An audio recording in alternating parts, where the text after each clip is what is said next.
The one thing that made it into the final agreement was this notion of 1.5 degrees, that we should try and limit global warming to 1.5 degrees above pre-industrial levels, sort of the benchmark from which we started. Now, what some people don't realize is it's actually an aspirational goal.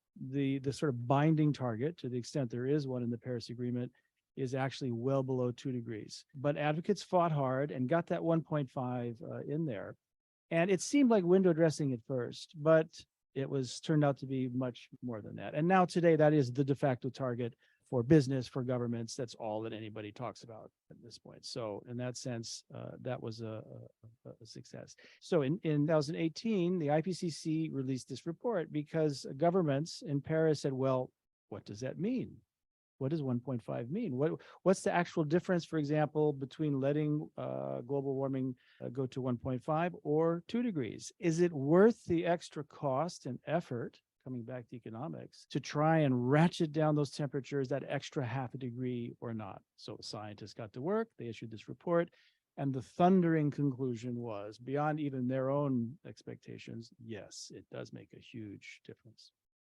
And so one of I would say the headline conclusion coming out of that report was, we need to change just about everything, the way we produce, the way we distribute, and the way we consume most of what we do. And that was a huge kind of earth-shaking conclusion to reach. So what do we do at this point? How do you go about that?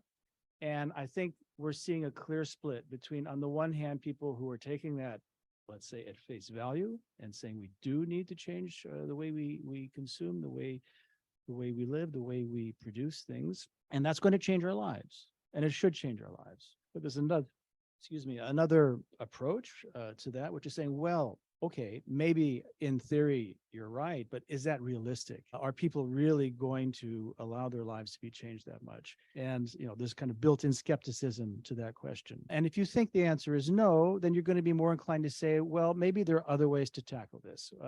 We're going to fix the back office rather than the front office. We're going to, and give just two quick examples, rather than saying to people, well, that's it, you're going to have to get rid of your cars and take public transportation. You say, well, no, we'll just get an electric car, right? You can still keep your lifestyle. You can still commute from wherever it is you are to work, but you'll do it in an electric vehicle instead. Or, so that's transport sector.